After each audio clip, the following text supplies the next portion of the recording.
On January 30th, 2026, the U.S. Department of Justice releases millions of pages of materials in the Epstein case. The internet explodes. Within hours, a full client list appears. Screenshots, tables, big names, headlines. He's in the files. But the main question is not who is in there. The real question is, what does it actually mean to be in the Epstein files? And why did millions of people decide that an archive equals a verdict? In November 2025, the Epstein File Transparency Act is signed into law. It requires the Department of Justice to publish all unclassified materials, investigation documents, flight logs, court records, name references. The deadline is missed, and on January 30, 2026, the data dump goes live. Officially, around 3 million pages, thousands of videos, hundreds of thousands of images. But there's a nuance. Earlier, more than 6 million potentially relevant pages had been identified.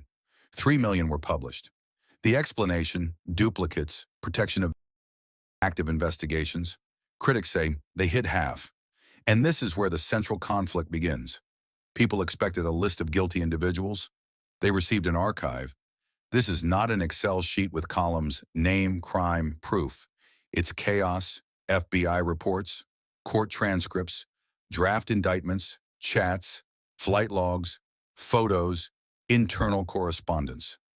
And overnight, millions turned it into a verdict. A name in a document became synonymous with criminal. A mention in correspondence became proof of past. And that is the most fascinating part of this story. There are a few genuinely important elements. The 2007 federal indictment draft. The materials confirm that in 2007, a federal indictment against Epstein was being prepared for trafficking. Federal charges would have meant decades or life in prison, but it never happened. Instead, there was a state-level plea deal, 30 months. Work release instead of full imprisonment. The system knew. The system had material, and the system made a deal. That is a documented fact, not a theory. Materials about Epstein's death. The official ruling remains. The release includes internal reviews. There is acknowledgement of guard negligence, but no evidence of a murder conspiracy was found. Skeptics remain skeptical. Supporters of the official version remain firm. Nothing fundamentally new emerged here. Electronic evidence chats, messages, contact tables. There are communications that look like recruitment of. There are references to payments. There are mentions of third parties. But this is crucial. Contacts are not a client list. Those are very different things. And this is where the biggest manipulation begins. Big names. Yes, there are well-known figures in the files. Trump appears in flight logs. Clinton appears in flight logs. There are photos at events. There is correspondence with billionaires. There are mentions of politicians. But the key point, no known victim has accused them of direct criminal acts. A name in a flight log is not a verdict. A photo at a party is not proof. An invitation letter is not confirmation of wrongdoing. But the internet does not operate on nuance. The mechanism is simple. 1. Someone downloads part of the archive. 2. They press Ctrl plus F. 3. They search Bill, Trump, Musk. 4. They screenshot it. 5. They post, he's in the files. Someone else reposts. Another adds a dramatic headline. Someone makes a TikTok. Within a day, the client list becomes a fact. Even though physically no one could have analyzed millions of pages that fast. Why does this work? Because a list is simple, chaos is complex, and a list gives clarity. Here are the bad people. Here are the villains. Here are the guilty. The brain prefers clarity, even if it's false. The biggest failure of the release. And here is the worst part. During publication, redaction errors occurred. Some victim names appeared publicly. People who had never spoken publicly were suddenly identifiable.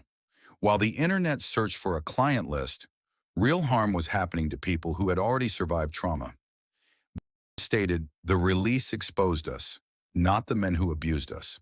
And that is the most ironic part of the story. What the archive actually contains. The archive includes evidence, official documents, testimonies, rumors, anonymous claims, fabrications, deliberate false submissions. The mere presence of a document in the archive does not guarantee its accuracy. This is raw data, years of work, not a single evening on Twitter. Republicans say, we revealed the truth. Democrats say, they hid half. Both sides use the story because an unfinished story is endless content, endless ammunition, endless campaign fuel. But victims don't want content. They want justice, not whose name appears, but what counts as evidence. An archive is not a list. A list is simplification.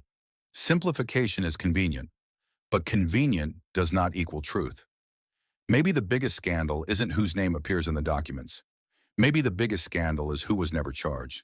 Maybe the problem isn't the list, which doesn't exist. Maybe the problem is that the system knew for decades and never fully followed through. Epstein is dead. Maxwell is serving a sentence. Most others are not.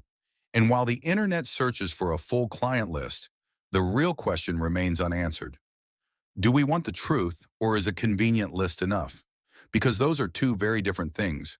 And the coming years will show whether this archive becomes the beginning of real investigations or just another seasonal internet scandal.